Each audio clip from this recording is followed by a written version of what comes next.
The Jews. The Jews are composed of 3 or 4 separate racial elements. The Asiatic Negroid strain shows itself occasionally with the curly hair, the long eye, and proportions of the skull. The Jewish hybrids with the Negro in Jamaica and Guiana reproduce most strikingly the Assyrian type.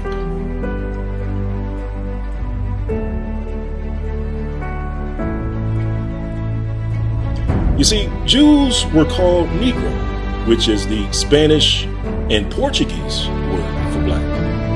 Both Spanish and Portuguese Jews were called Black Jews. For example, in this quote it reads, King John II in 1492 expelled all the Jews to the island of St. Thomas, which had been discovered in 1471, and to other Portuguese settlements on the continent of Africa. And from these banished Jews, the Black Portuguese, as they are called. It reads, thus the black color is found not only in individuals as the Black Jews of Portugal.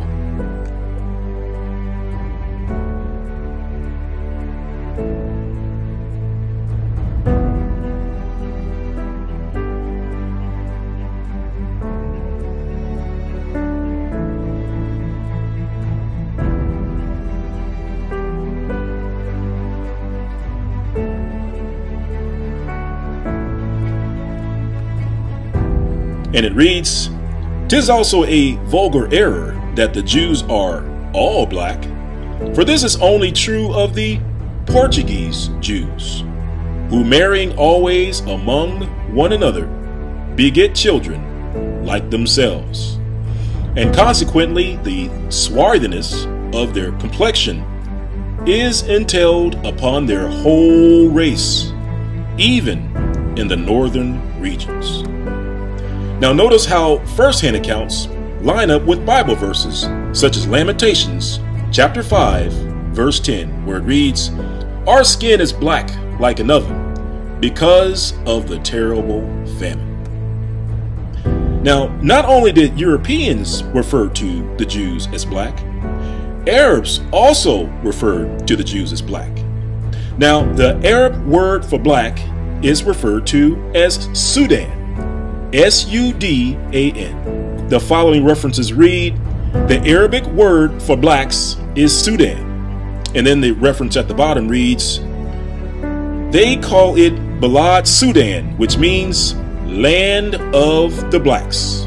Sudan is the Arabic word for black person. Now notice that Sudan is spelled 2 different ways. S-U-D-A-N is the modern day spelling. However, the antiquity spelling was S-O-U-D-A-N, So-U-Dan, which is simply 2 words combined into one, So-U-Dan.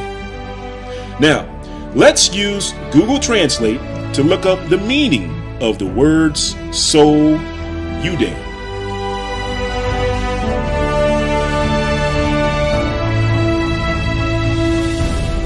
Now, we will use Hausa language, which is located in the So-U-Dan, to translate the word Udan.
Now, let's take a quick look at the Hebrew meaning of the words so, Yudan. After all, Hebrew is the native tongue of the Jews. To do this, we will start with Strong's Concordance H5471. That's Strong's word H5471, which is so. And if we look at the definition of the word so, it reads of foreign origin. That's of foreign origin. And if we put that together, we look at the Hebrew translation. So means foreigner or of foreign origin. And Yudan equals Judah, which is H3063, which represents the southern kingdom. And if you put the two together, you get foreigners of Judah. So on our map, we have So Yudan, which in Hebrew represents the foreigners of Judah. Now, let's cross-check our Google translation findings using additional references. For example, the index in the back of the Talmud, Volume 3, reads, Yudan, a variant of Judah in the 4th century. And our next reference reads, Yudan equals Judah. Now, let's take a look at additional references to see exactly who lived in the So Yudan. The Jews. The Jews of So Yudan are, according to my informers, divided into many large and small tribes, with whose names they are unacquainted. Their mode of life in some countries is pastoral. But the towns are filled with traders and artificers of that faith, who gain a substance at their several employments in the service of the Muslims, under whose government they live as vassals. This in reference to Mr. Botwich's kingdom of Yehudi. I may be permitted to say, is the only state of society in which that oppressed nation is suffered to live, and the tribes without security in their possessions, without public revenue or arms, are hourly exposed to insult and rampant form of blind zeal, and active bigotry by which their lords are animated in those countries. The lands occupied by those people cover a wide extent between Messina and Kabi. They are said to be mingled also with the Upper Fula tribes, eastward of Timbuktu, and in many parts of Maror. They have inheritance or are employed as artificers in the cities and towns. As we live among the heathens, says Bashar, so do the Jews in Meroah and Fulani with our brethren, but they are not esteemed like us. For they are a people hardened in their sins and obstinate in their fidelity. The anger of Yah is upon them, and therefore are they given to the rule of the Muslims.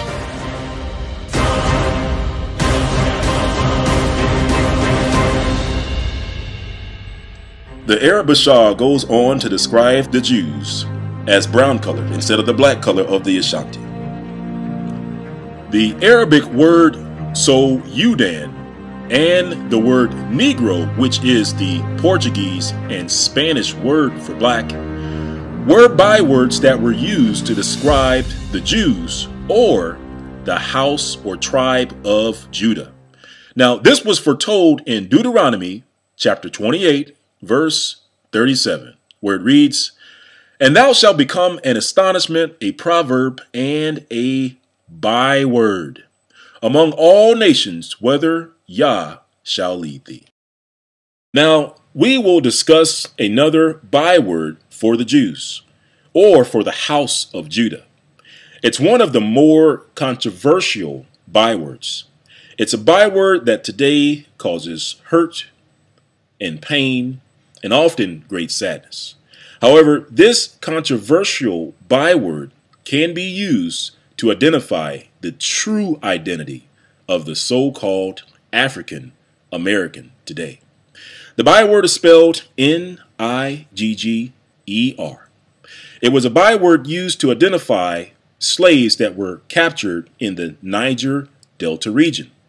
However, Niger is a relatively modern pronunciation of the word. During the time of antiquity, it was pronounced nigger. Now, the New World Encyclopedia tells us that the Portuguese arrived at the Niger Delta on the coast in 1473. By the 17th century, coastal trade had supplanted the trans-Saharan trade, mostly dealing in slaves. During the years when the slave trade flourished, nearly half the total number of slaves exported from Africa came from the Niger Delta, which came to be known as the Slave Coast.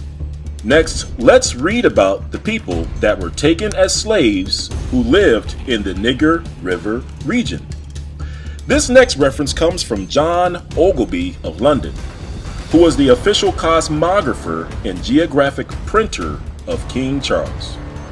And it reads, "Many Jews also are scattered over this region, some natives boasting themselves of Abraham's seed, inhabiting both sides of the river Niger.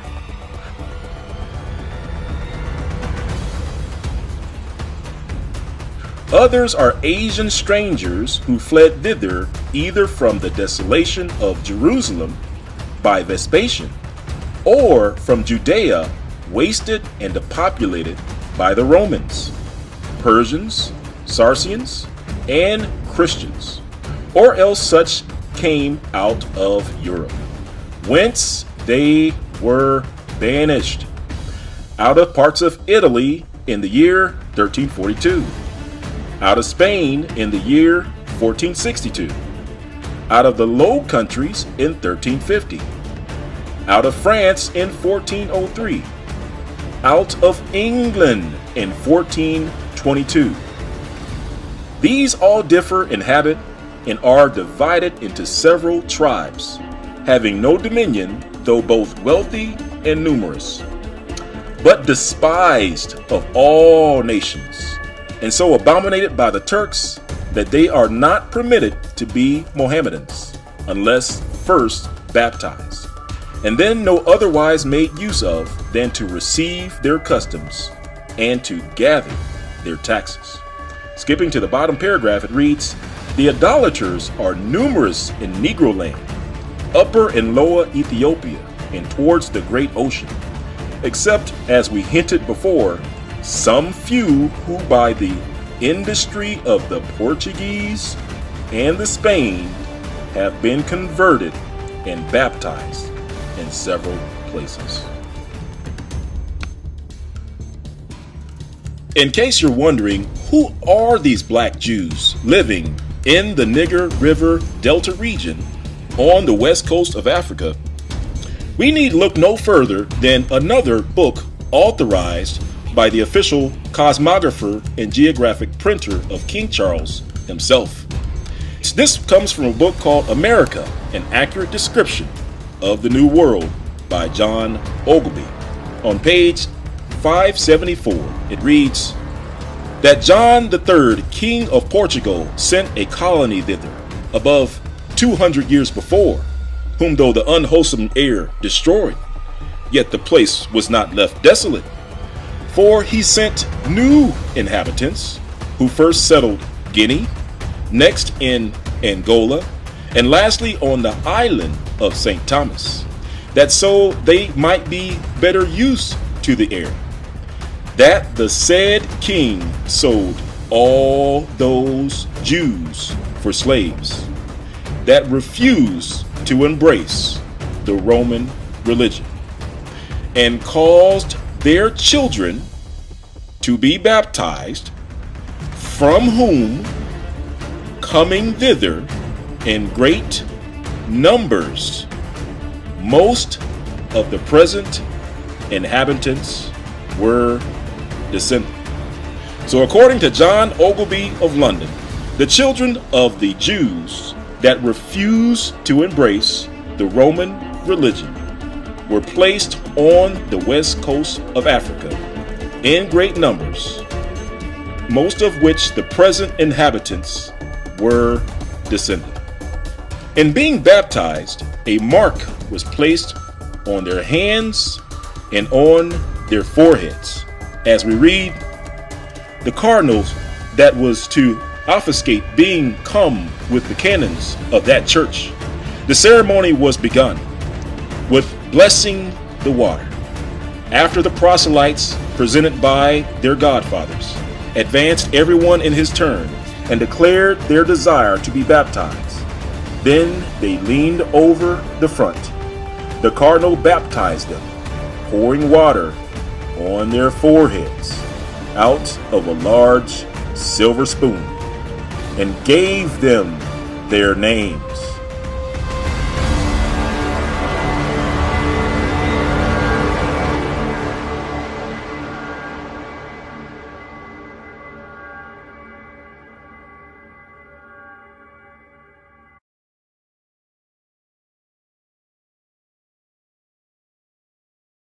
According to the cosmographer and geographic printer of the king, along with additional references, the black Portuguese and Spanish Jews were placed on the west coast of Africa in great numbers. Now, let's look at additional references to see why the Jews were placed on the west coast of Africa. The Jews and Moors in Spain, page 214, and it reads, "The king's creed awoke again simultaneously with the reawakening of his greed. He issued an edict which threw even that of Torquemada in the shade.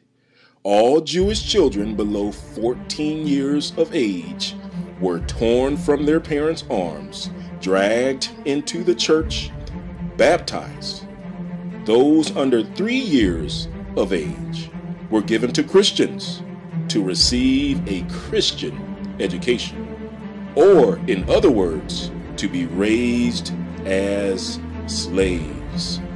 Those between 3 and 10 years of age were put on board of a ship, conveyed to the newly discovered unwholesome island of St. Thomas, called the Isles of Perdition, which was colonized by Portuguese condemned criminals, or Portuguese Jews, condemned by the Inquisition, to fare there as best they could.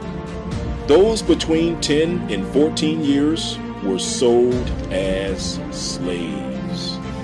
Then indeed the cup of their affliction was full to the brim. It was a stern truth in which Lemieux uttered when he said, "The Jews have experienced fully the unequal skill of the church in administering pain. Mothers cast themselves at the feet of the tyrants and pitifully begged to be taken with their babies. They were heartlessly thrust aside. Hundreds of mothers, mad with despair, ran behind the ships as they carried off the idols of their heart and perished in the waves.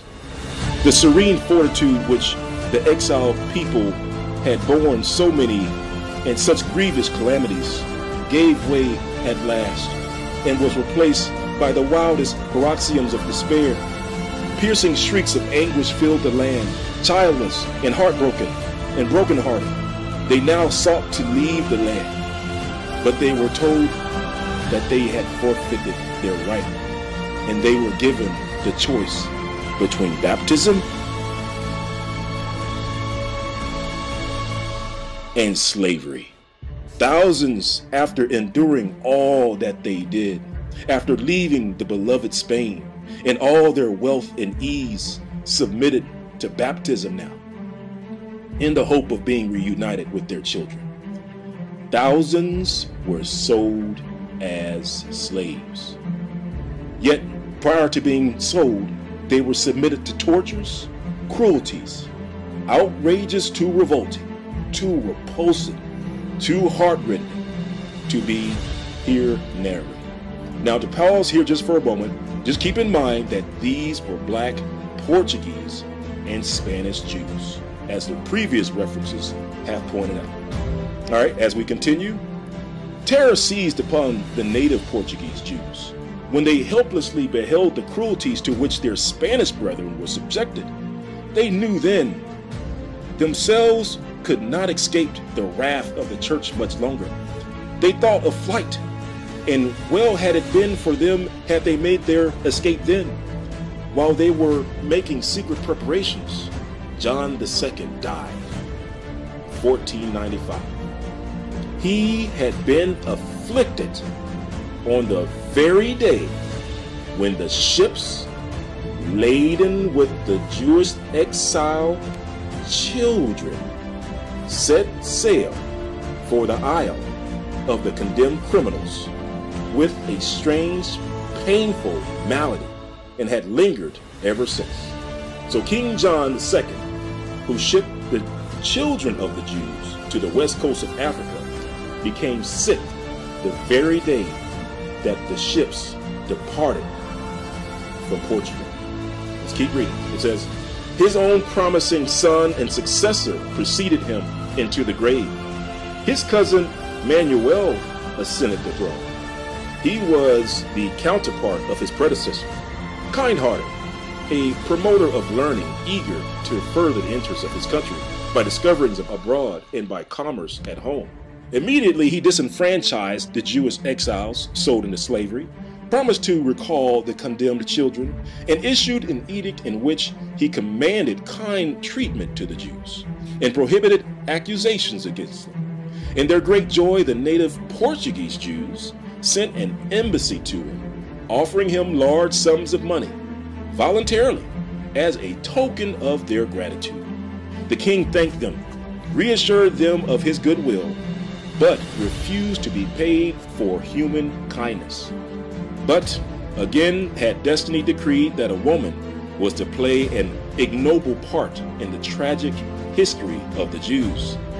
A marriage was proposed between Manuel of Portugal and the daughter of Ferdinand and Isabel of Spain. Manuel was rejoiced with the proposal. Already he saw himself in the near future king of united Spain and Portugal, and of the entire New World.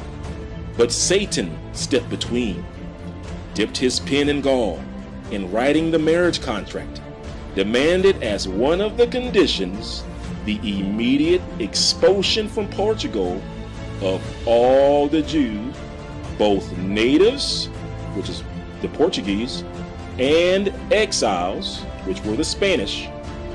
The king hesitated. The fanatical daughter of the fanatical parents persisted.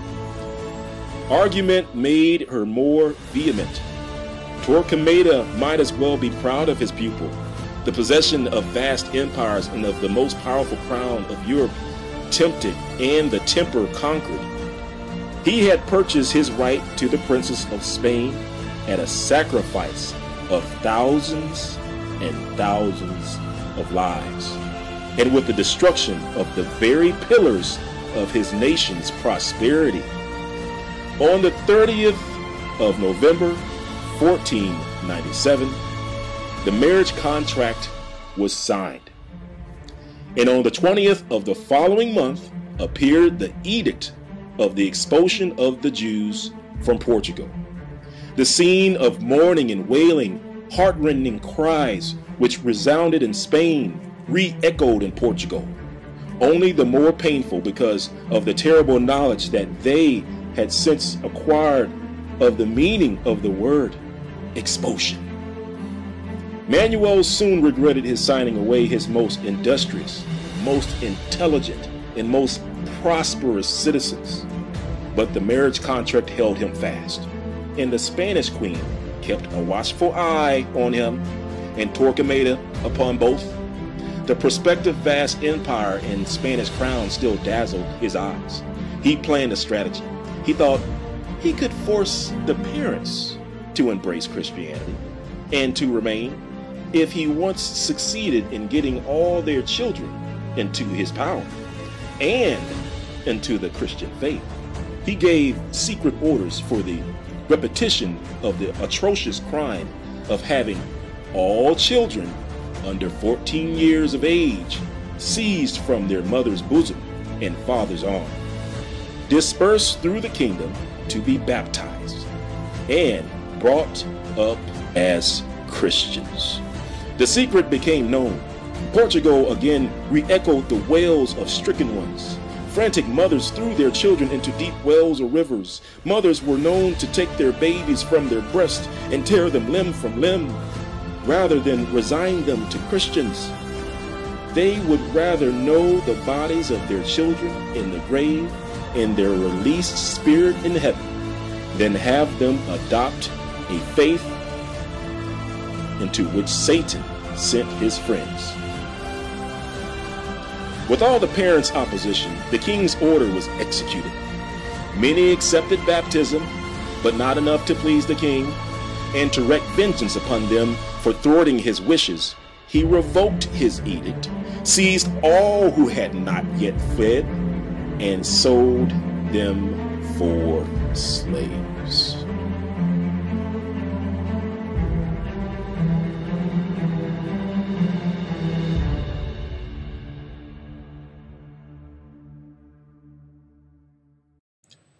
What happened to the children? What happened to the children? What became of the children of these rebellious Jews that refused to embrace the Roman religion? What became of the children of the Jews that sacrificed their lives, and in some cases their children, to make a stand for the laws, statutes, and commandments and their belief in the Most High? What became of those children? In order to answer this question, we need to look no further than the ones who enslaved the children themselves. But we first need to understand that the Jews of Spain and Portugal claim their descent from the tribe of Judah, as the following reference reads. It says, the Spanish and the Portuguese Jews claim their descent from the tribe of Judah. And with that in mind, the slavers who took the children and carried the children to the west coast of Africa named the place that they sent the children after the children. On the west coast of Africa, the Portuguese slavers named the slave coast the Kingdom of Judah. And the next reference also confirms that the children that were taken to the west coast of Africa resided in the Kingdom of Judah.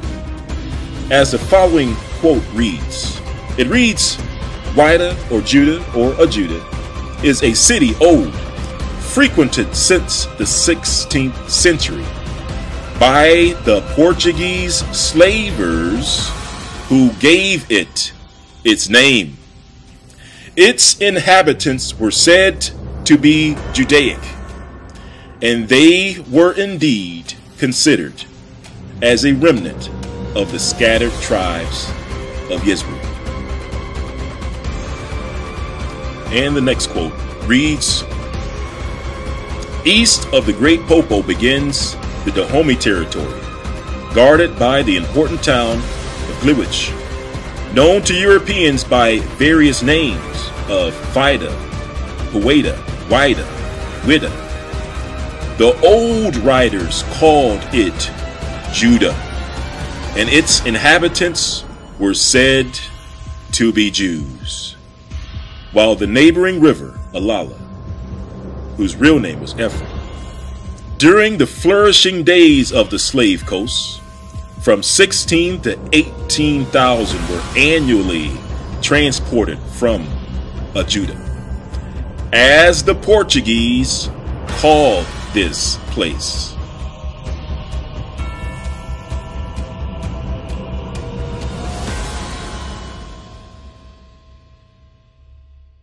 All right, so let's do a brief recap of what we've learned so far.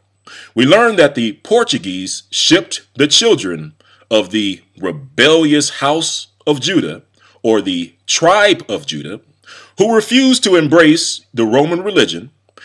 These children were sent or shipped to the west coast of Africa in great numbers. We also learned that the Portuguese named the place that they sent the children of the house or tribe of Judah to. These Portuguese named the place after the children. They named the place the Kingdom of Judah. And we also learned that these children were raised to be Christians and to be slaves. Now, let's cross-check our findings using additional references. Now, previous references show the king of Portugal taking all the children of the rebellious house or tribe of Judah from the ages of 14 years of age and younger to be raised as Christians and slaves. However, additional references show this age was later increased to children in their 20s. For example, in this reference, the Jews of Spain and Portugal and the Inquisition, it reads, "A fresh edict went forth that all the children between the ages of 14 and 20 should also be taken from their parents and baptized, and multitudes were dragged forcibly by their hair and by their arms into the churches, and compelled to receive the waters of baptism, together with new names, being afterwards given over to those who undertook to instruct them in the Christian faith." Now, let's check the Transatlantic Slave Trade database, which contains almost 36,000 slaving voyages on record. We will use its database of roughly 96,000 slave entries to review the ages of Jews enslaved. Let's see if these slaves were middle-aged men and women in their 30s and 40s, as often seen in modern-day portrayals of this transatlantic slave trade. Or let's see if there was something more sinister in the cargo of these slave ships.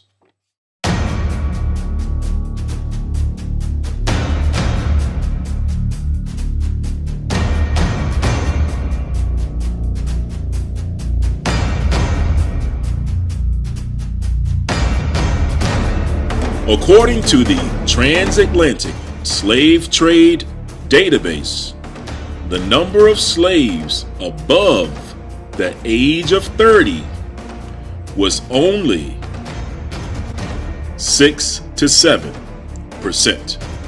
Roughly 6 to 7% of slaves were above the age of 30. This means that roughly 94 to 93% of those on the transatlantic slave ships were younger than 30 years old. Closer inspection shows a disturbing truth of those that were on the ships. And Bible scripture specifically foretold that the children of Israel would go into captivity, because Israel abandoned Yah's laws, statutes, and commandments. Of the 93 to 94% of those that were under 30 years of age, 2% were babies and toddlers. 27% were of elementary school age, and roughly 16% were of high school age. And of those on the transatlantic slave ships, roughly 21% were of college age. And lastly, 28% were young adults in their mid to upper 20s. And this was foretold in the scriptures as far as the children going into captivity. Deuteronomy 28 verse 32 reads, "Thy sons and thy daughters shall be given unto another people, and thine eyes shall look and fail with longing for them all the day long, and there shall be no might in thine hand." Deuteronomy 28 verse 41 reads, "Thou shalt beget sons and daughters, but thou shalt not enjoy them, for they shall go into captivity." Verse 6 reads, "The children also of Judah and the children of Jerusalem have ye sold unto the Grecians, that ye might remove them far from their border." It was foretold that they would be forcefully removed from their borders in Joel 3, and that Judah would be scattered throughout the world. Deuteronomy 28 verse 64 reads, "And Yah shall scatter thee among all people, from one end of the earth even unto the other. And there thou shalt serve other gods, which neither thou nor thy fathers have known, even wood and stone."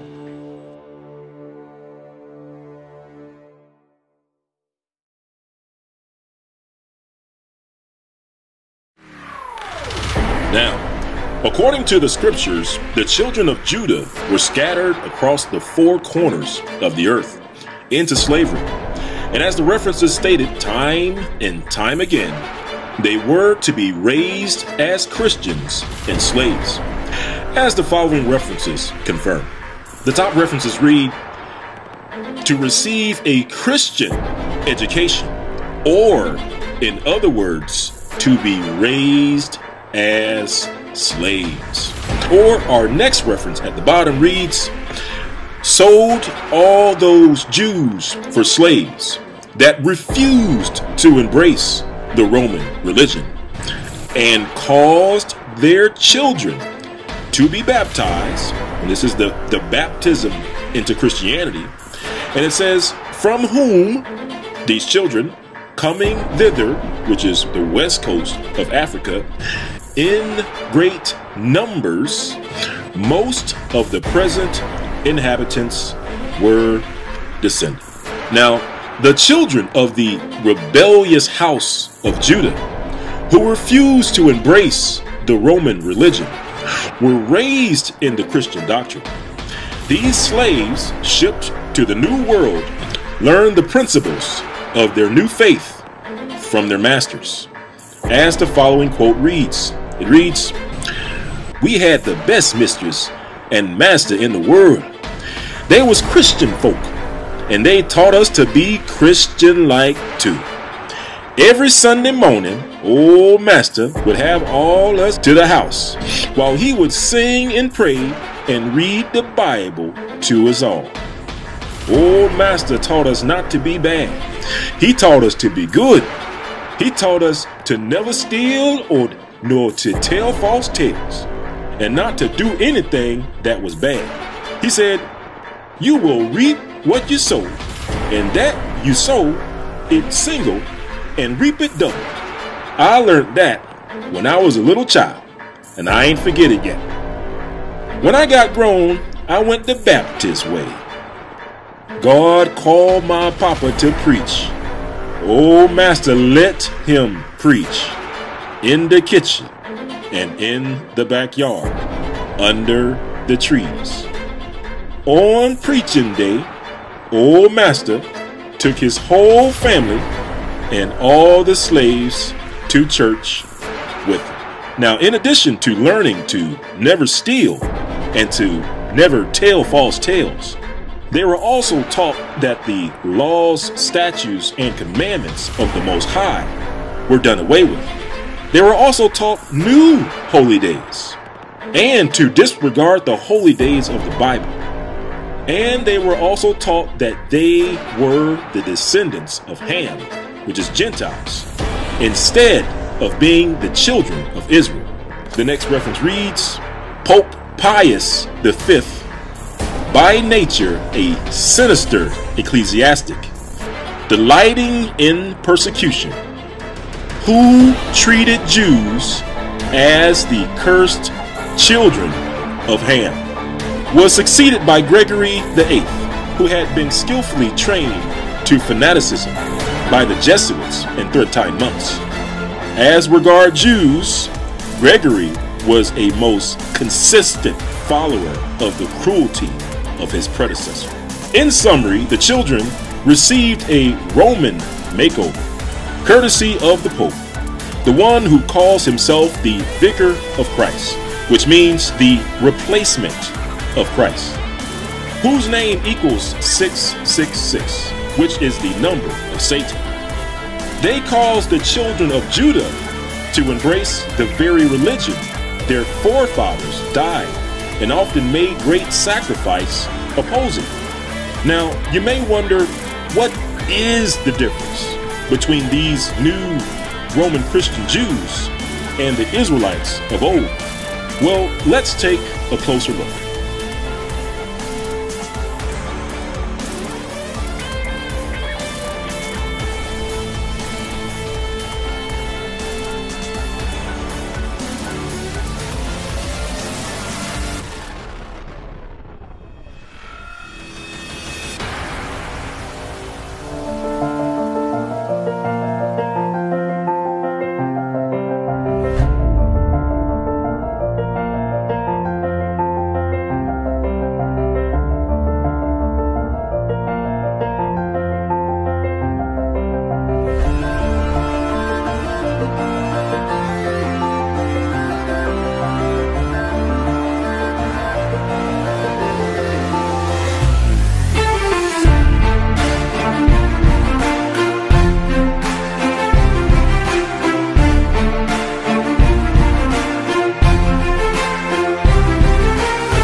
Not only did writers know that the children of the rebellious house of Judah were sent into slavery and were scattered to the four corners of the earth. They also knew who held the children of Judah captive. And for that, let's read a quick reference from Modern Judaism from a book that was written in the 1800s.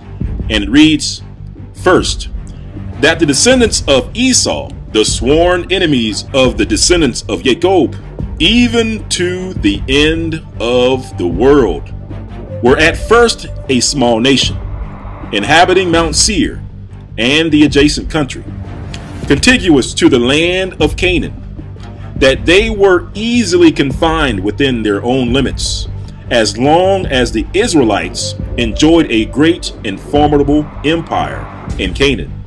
But that after the powerful republic of the 12 tribes was destroyed by the Assyrians and the Babylonians, they wonderfully increased in numbers and strength, extended their dominion towards the west, spread their colonies far and wide, subjugated Italy, founded Rome and the Roman Empire, at length entirely overturned the Jewish state, which had been restored after the termination of the Babylonian captivity, the second temple being destroyed by Titus Vespasian, and that in the present day professing the religion of Jesus of Nazareth, which they were the first of all nations to embrace. They hold the dominion over all Europe, Esau detaining in captivity his brother Jacob, at least as far as regards the tribe of Judah, till his Messiah, Ben David or Yeshua, shall appear. So during the time of the 1800s, these writers wrote that the descendants of Esau detained in captivity his brother Jacob, at least as far as regards the tribe of Judah. And just to read a little bit more, it reads, secondly, that the prophecies of the prophets against Esau, Edom, Seir, and the cities of Edom, especially those of Isaiah, Jeremiah, and Obadiah, have not yet received their full accomplishment, for that thou, the house of Esau, has experienced some particular judgments of God on account of the injuries at different periods of time and afflicted upon Israel. Yet the final vengeance on account of that last and greatest injury, the destruction of the second temple by Titus, and listen, the transportation of the Jews into captivity, in which they are still most opprobriously detained, is yet impending over it, to be executed in the time of the Messiah. All right. Well, as you can see, this reference points to the Jews being in captivity to Esau, and according to the scriptures, that they would remain in captivity or in the land of their captivity until the Messiah returns. Deuteronomy chapter 30, verse 10. Therefore, fear thou not, O my servant Jacob, saith Yah, neither be dismayed, O Israel, for lo, I will save thee from afar, and thy seed from the land of their captivity. Now, as a whole, there's really only one people on the face of the earth that as a people still live in the land that they once served as captives. And it is the same people that were scattered across the four corners of the earth via the transatlantic slave trade. And it is also the same people that were placed on the west coast of Africa in great numbers by the expulsion edicts and by the Inquisition. All right, so let's keep reading. It says, I will save thee from afar, and thy seed, your children, from the land of their captivity. And Jacob shall return, and shall be in rest, and be quiet, and none shall make him afraid. For I am with thee, saith Yah, to save thee, though I make a full end of all nations, whether I have scattered thee. Yet will I not make a full end of thee, but I will correct thee in measure, and will not leave thee altogether unpunished. For thus saith Yah, thy bruise is incurable, and thy wound is grievous. There is none that plead thy cause, that thou mayest be bound up, that has no healing medicines. All thy lovers have forgotten thee, they seek thee not. For I have wounded thee with a wound of an enemy, with the chastisement of a cruel one. For the multitude of thine iniquity, or the word iniquity means lawlessness, so it means for the multitude of thine lawlessness, because of thy sins, breaking of the commandments, which sins were increased. Let's read that again. It says, for the multitude of thine lawlessness, because thy sins were increased. Verse 15 reads, why criest thou for thine affliction? Thy sorrow is incurable for the multitude of thine lawlessness. Because thy sins were increased, I have done these things unto thee.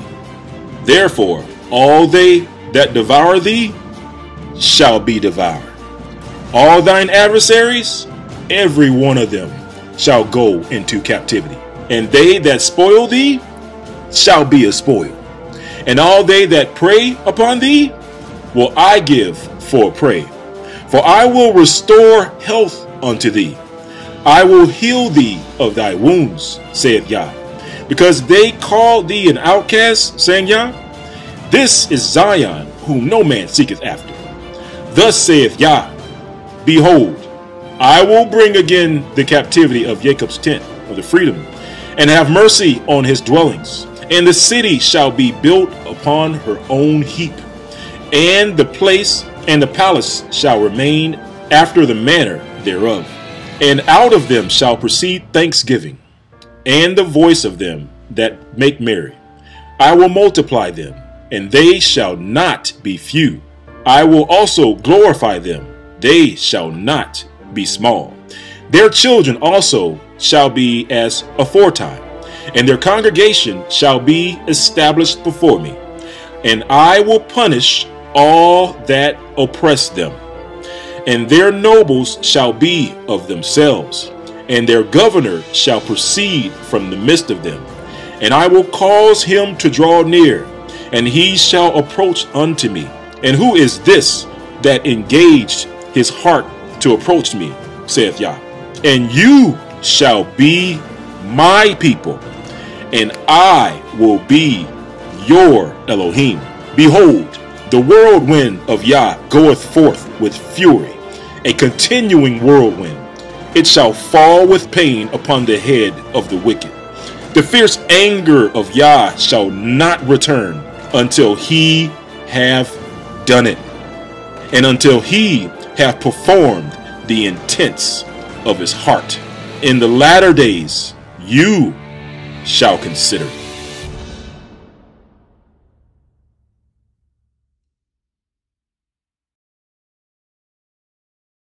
All right, well, we've reached the end of Hidden Hebrews Part 2, and hopefully you've learned a lot. Hopefully you've learned, according to first-hand accounts, that it was the Jews of the tribe of Judah, or the house of Judah.